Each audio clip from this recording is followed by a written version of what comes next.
Now, what's interesting is Julian Baggini said this in his article. He said, "Can you really look into the face of parents who lost their teenage son to suicide and say, stop worrying and enjoy your life?"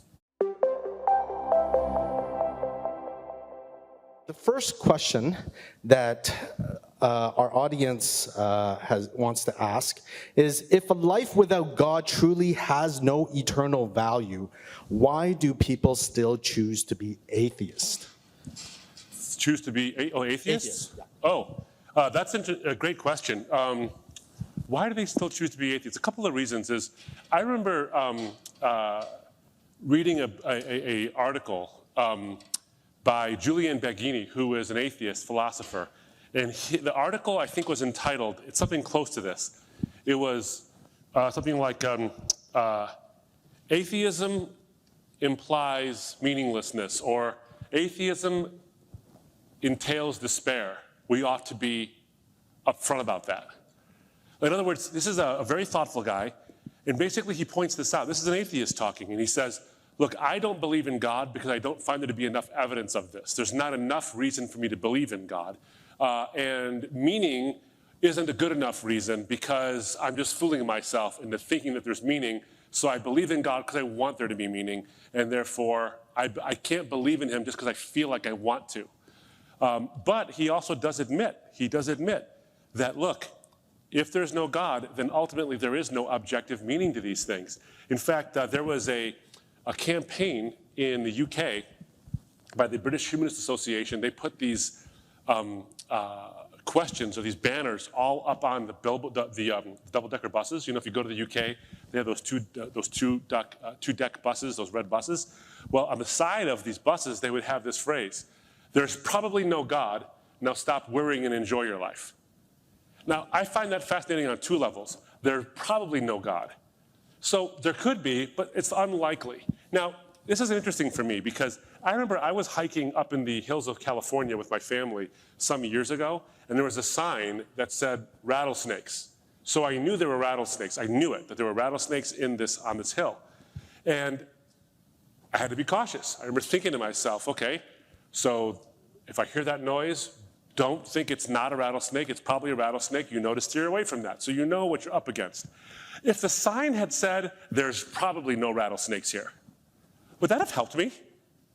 I'd have felt more worried, like, probably no rattlesnakes? Like, what is it? Should I do that? So stop worrying? I would worry more. If there's probably no rattlesnakes, well, I don't know. Like, maybe there are some. So I wouldn't trust it at that point. But then it says, stop worrying and enjoy your life. So there's probably no God. Now stop worrying and enjoy your life. I don't know who they're talking to, but I know for me, and I know a lot of religious folks can get bogged down into worry. Like, am I pleasing God? Am I doing the right things? Am I saying enough prayers? Am I doing enough good things and all that? But the reality is this, is that because I think there is a God, I stop worrying. And I can enjoy my life. Now, what's interesting is Julian Baggini said this in his article. He said, could you really look into the face of parents who lost their teenage son to suicide and say, stop worrying and enjoy your life? See, that's where the rubber has met the road, and Baggini he's acknowledging this. Now, what an atheist might say is, look, I have acknowledged that life might be meaningless. In fact, there's a book. It's an e-book. I recommend you read it. It's by a former Christian. His name is Barney Adler.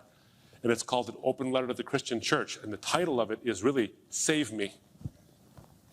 He talks about how there is no meaning without God. It's all purposeless. And he finds himself in these states of despair, in these pits of despair. And he wants someone to tell him the answers. And he says at the end of this book, I haven't found any answers. God help me.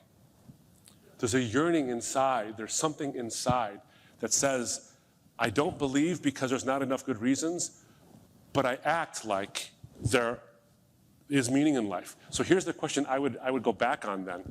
If the question is, if life without God truly has no eternal value, why do people still choose to be atheist? Here's my question. If life without God truly has no eternal value and there is no objective meaning to life, why do atheists act like there is?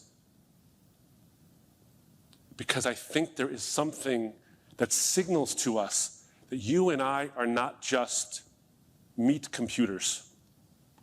We're not just machines for propagating DNA. You didn't, when you woke up this morning and you did whatever you did, I don't know if you had school today, or if you had work today, or whatever you did, and you looked in the mirror, did you look at yourself and say, I am an adequately dressed, properly coiffed DNA propagation machine? You probably didn't do that because you know there's something more to you than that. And I don't think it's a trick foisted upon you by your genes. So I would turn the question, it's a good question, but I would also turn it around and say, if life has no meaning without God, and you believe there is no God, why do we act like there's life with meaning? Why don't we just do whatever we want and let the consequences happen as they may?